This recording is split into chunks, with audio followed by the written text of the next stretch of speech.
Mabait talaga mga kababayan si Speaker Martin Romualdez. Bakit niya Mr. Maravillas? Sabihin ba naman mga kababayan doon sa sa OFW na nagbabagang mga balita at pagtalakay sa mga isyu ng lipunan. Bulsa! Opinyon, banat at paglalantad sa katotohanan. Bulsa! What you see is what you get. You decide. Na I agree niya with the OFW who greeted me in Japan. Yun ang statement mga kababayan ni Martin Romualdez. Yung super funny ni Inday Sara na may daladalang placard at iningod-ngod pa yung uso niya doon sa Amerikana ni Speaker Martin Romualdez. Kita ninyo mga kababayan ang gawain ng taong ito. O yan po si Martin. But before ko mga kababayan ibigay sa inyo yung full story, kung ano yung naging reaksyon ni Martin Romualdez kasi nagsalita na po siya, click subscribe muna dito sa ating YouTube channel and hit the notification bell para lagi po kayong updated sa mga kaganapan dito sa ating bansa. Like and share na rin po ninyo ng ating video. At huwag na rin po ninyo na-skip yung ating mga commercial ads para tuloy-tuloy lang ang pag-unlad ng bagong Pilipinas. Before pala tayo magpatuloy mga kababayan, gusto ko munang pasalamatan yung aking mga dating kasama sa mainstream media noong panahon. Sila po, nag-reunion kasi kami ng mga dati kong kasama sa FBN Philippines Broadcasting Network Incorporated, DCRC-AM, Legazpi City. For almost 30 years mga kababayan, ngayon lang kami nag-reunion kasi. So sila po yung aking mga kasama. Yan po mga kababayan. Lahat kami mga members ng KBP, Albay Chapter. Ayan po, nagsalita po ako dyan mga kababayan. Sharing my syempre, yung aming mga masasayang araw noon, the glory days of DCRC-AM. Sila po. Ang iba dyan, principal na, may arkitekto, may doktor, may author. Yung iba, nasa mainstream media pa rin. Yung iba dyan, mga student patrols namin, very successful na rin po sila sa kanya-kanyang mga karir. Yung iba, mga naging municipal councilor, kagawad sa barangay. So, tuwang-tuwa kami, mga kababayan ng aming pagkikita. Kami yung talagang mga legit na KBP members po. And as a matter of policy, bawal sa amin po ang mag-on-air. Hindi tulad ng mga fake news peddlers ng SMNI. Bawal sa amin po na mag-on-air. Pag hindi ka pa nakapasa, wala kang accreditation po sa KBP. You have to undergo examination.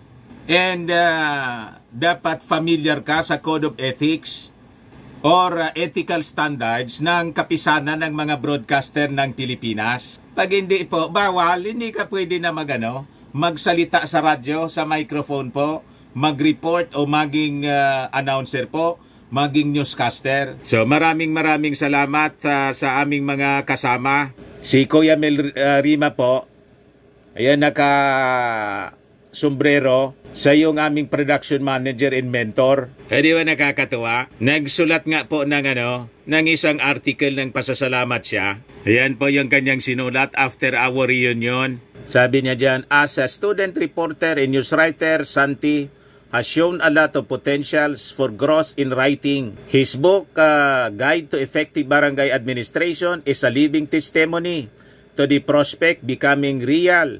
Similarly, everyone in the two batches of student reporters I mentored during my heydays in broadcast deserve accolade for success in their chosen profession. Dr. Santi, Architect Gary Maso, School Principal Efren Bihirano, Ransom Aton, Al Armario, Bobby Ala, Chris Dalagit, naging municipal councilor po siya, tulad ko. Susan Balane, Joe Rocco, Elmer Anyunebo, Andy Madrigalejos, Friday Contado, and all who have gone through my tutelage, you are my pride. Nothing less. Where Dante Maravillas, June Alegre, Rose Olarte, and Annie Velasco, whose talents, competence, and dedication to their job catapulted DCRC to unreachable heights in a very competitive field of broadcast industry. I was the happiest in the Christmas party they hosted that served as reunion at the Podium in Legazpi City last Friday, December 15. Hopefully, it would be an annual affair as we plan to hold a gathering in recognition of outstanding media practitioners and posthumous award to those who left living legacy.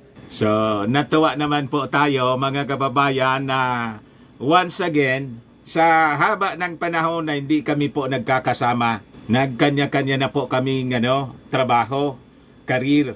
Nagkita-kita kaming muli after almost 30 years na kami po ay magkakatrabaho. So maraming salamat sa ating mga kasama sa mainstream media.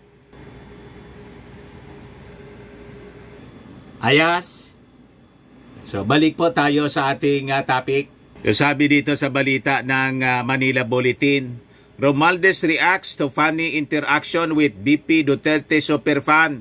Superfan mga kababayan na bastos. O yan po ang pangalan, pasikatin natin para alam ninyo na itong taong ito na si Berwindi ay isang DDS na superfan mga kababayan ni Inday. Napakasama ng ugali. Di ba? Walang modo. Yan ang karamihan sa mga super fan ni Inday. Mana-mana lang anya yan, Mr. Maravilla, sa kanilang idol. Kita ninyo yung ginawa niya, mga kababayan, sa ating Speaker of the House. Pero sabi dyan po, but the House Speaker kept on smiling and made sure the OFW's companions took enough photos. The clip has been viewed over 370 times. Nag-viral po. Romualdez would react to this interaction in a short statement Sunday, December 17. So ngayon pa lang nag-react mga kababayan si Speaker. So sabi niya, I agree with the OFW who greeted me in Japan with a placard bearing a significant message. We should all support Anya and respect the Vice President, the late 1st District Representative said. Kita ninyo, napaka-mature mga kababayan ng ating Speaker of the House. Talagang hinog na pwedeng-pwede talaga na maging Pangulo. Kasi pinapakita mga kababayan dito yung pagiging statesman po niya. Yung statesmanship, kahit may nagpapakita ng masamang ugali in public, hindi po niya pinapatulan. Ganyan po yung matitinong leader. Tama po mga kababayan, hindi yung tulad ni Inday, mahilig magtantrum, saka yung tatay, mahilig magmura, mahilig magpahiya sa kanilang kapwa. Kaya yung mga supporters, ganun din po yung ginagawa. Masasama ang ugali, mga walang modo.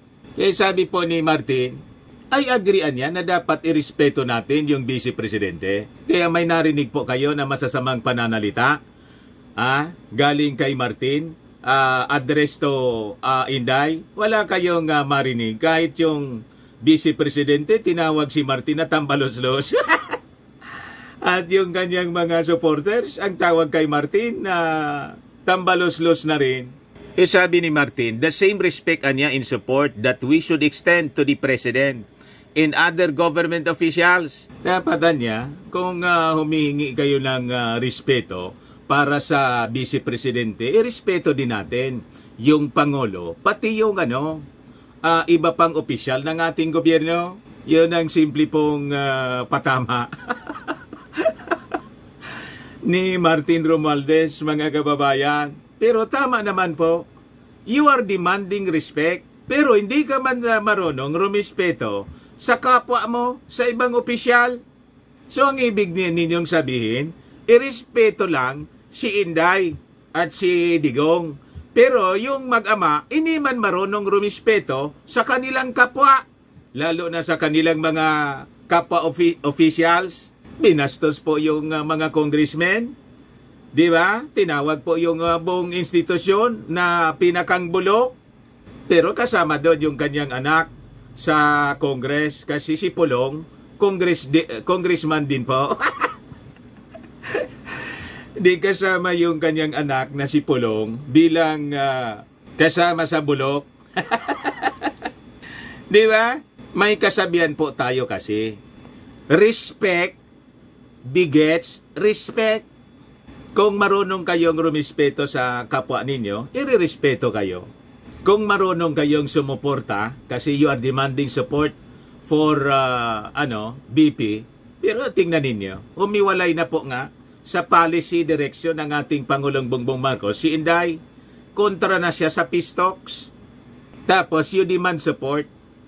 So, yun ang masama mga kababayan sa pag-ugali nila.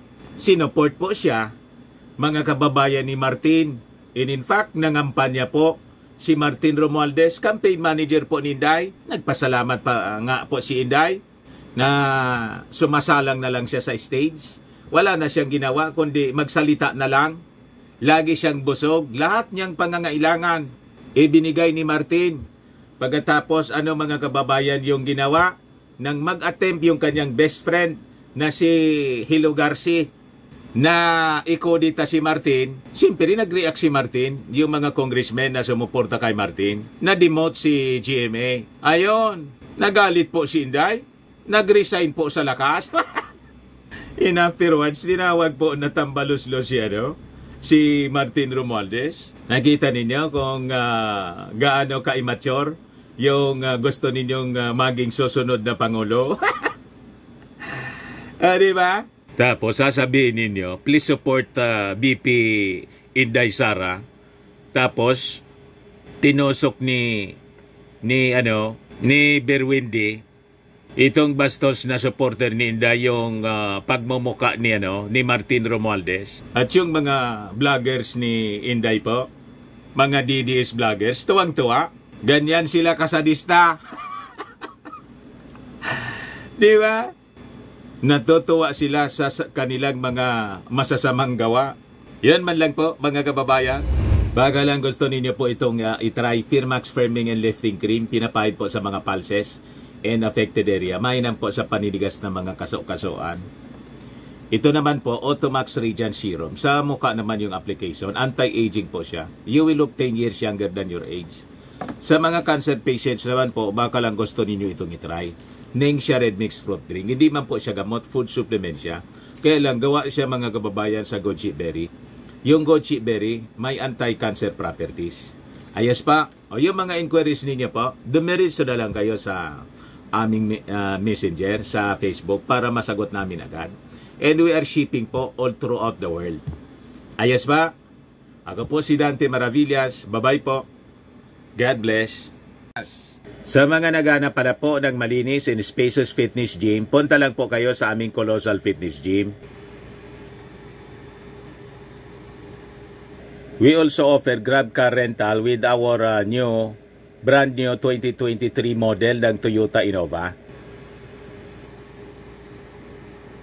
We also accept booking for those who are planning to travel via PAL, Cebu Pacific, and other airline companies, local and international, and bills payment for Meralco Bills, PLDT, etc. Ang Colossal Fitness Gym is located at 3rd floor, Security Banga Building, Lanco Business Park, Legazpi City, Albay. For inquiries, look for Jilon Maravillas. Contact number 0966-802-0949.